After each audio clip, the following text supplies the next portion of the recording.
Dr. Mundo, the Madman of Zaun. In the wards of Zaun's infamous asylum, a single monstrous figure roams the halls. His methods are bold, his bone saw is sharp, and his patients are terrified. For this man is no doctor at all, except in the fancy of his own mind. Though his true name has been lost to both time and memory, Dr. Mundo was once an enforcer for one of Zaun's most powerful chem-barons.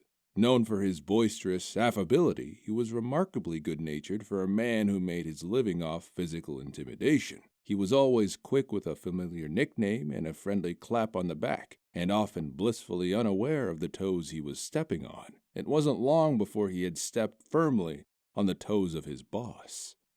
Determined to make an example of his underling, the chem baron had him committed to the Oswald Asylum, a place well known for its inhumane treatment and questionable cures. The baron watched with satisfaction as his enforcer was placed in restraints and dragged away to the padded confines of the asylum's most secure cell.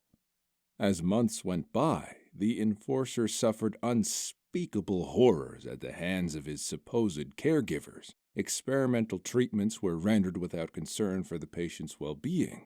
Nerves were prodded, lobes were severed, and unproved medicines were administered in large quantities.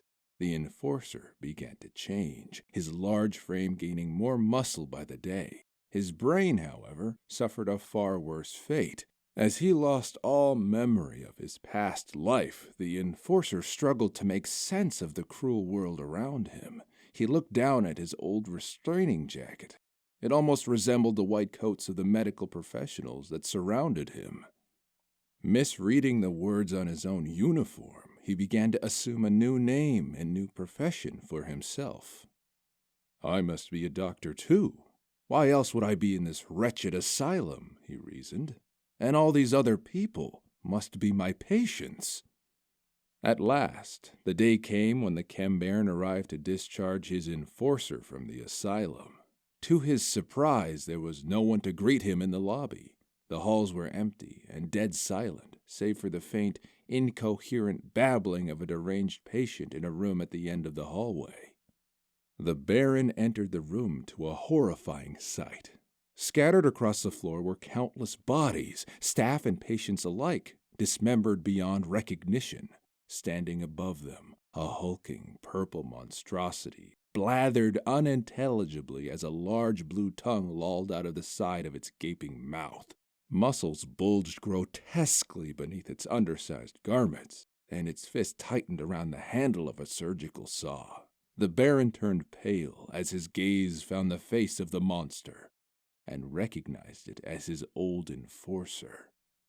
The enforcer, who recalled nothing of his old boss, saw only another patient in desperate need of treatment. The purple thing lumbered toward the chem baron, wagging his bone saw in anticipation.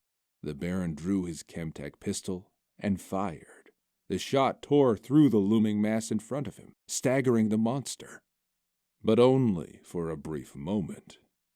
The hole in the creature's flesh quickly closed as new slabs of muscle rapidly regrew over the wound. The monster paused, eyed the baron quizzically, and uttered, "You sick? Need help." Mimicking what he had seen performed countless times by the asylum's former practitioners, the enforcer threw the man on a nearby gurney, strapped his arms into the restraints, and prepared his instruments for surgery. The chem baron turned pale as he realized the grim fate that awaited him. The ensuing surgery, like so many before and after it, was not successful. The burgeoning doctor added the remains of his latest patient to the pile on the floor. Though he was saddened he could not save them, he knew he had done all he could. Besides, he would have other chances. Zaun was full of sick people just waiting to be cured. With a smile returning to his face, he left the hospital and set out into the streets to find more patients.